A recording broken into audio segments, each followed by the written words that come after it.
Good morning. Still got my mask on. Good morning. We're going to be addressing completing the squares from a conceptual perspective. So here I've got my parabola, very sloppily drawn. You get the idea though? There's my parabola, y equals x squared minus 6. Right here is my line,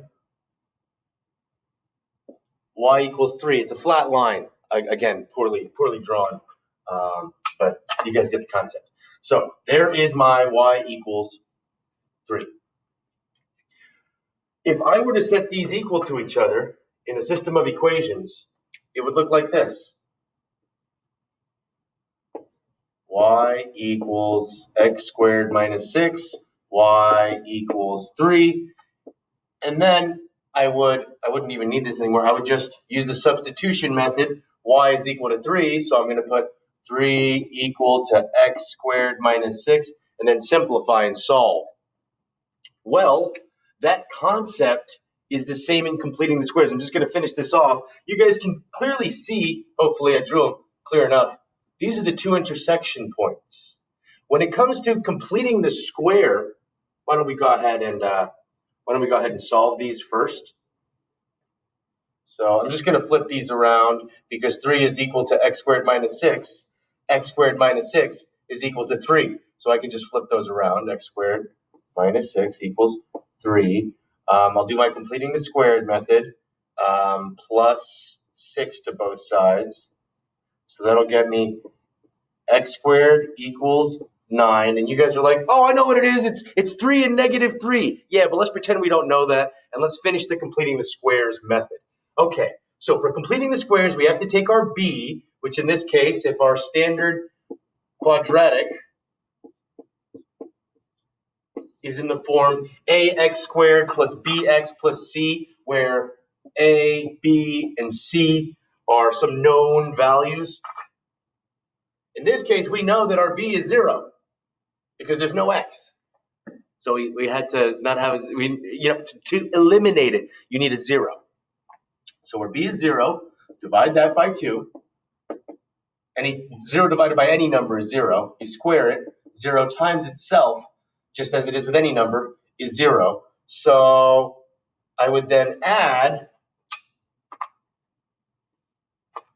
x squared plus 0 equals 9. And then I would know that my base factor here, the root, if you will, the root of this is going to be x plus 0 times x plus 0, or just x plus 0 squared equals 9. And again, we really didn't need to do the completing the squares method for this one, but as we've done it now, you can see clearly that x plus 0 is just going to be x. Anyway, x plus 0 is just going to be x, so x squared equals 9, and then we're back to the same issue. You square both sides, or you take the square root of both sides. X is equal to plus minus 3. Now, this concept of intersection points makes sense to you guys. Let me take a picture real quick if you want.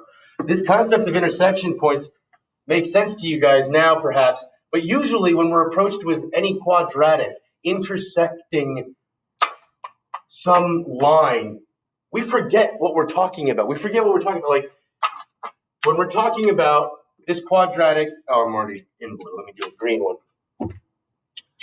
This quadratic intersecting this line.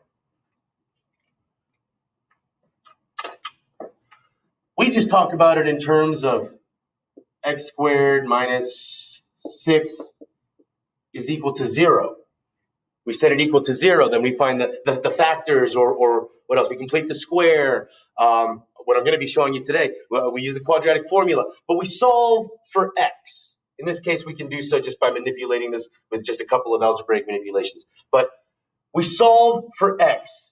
when this is equal to 0. But what it's actually saying is it's a system of equations where y equals that and y equals 0. So you set them equal to each other. That concept's going to be coming up soon. Anyway, that's a little interesting background on completing the square. When you see a problem now, hopefully when it's not equal to 0, you know that you're just dealing with a different horizontal line.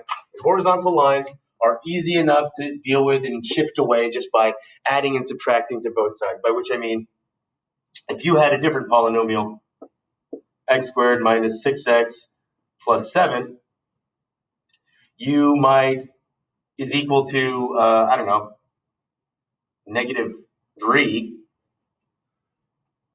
You might be confused at first that this isn't a 0.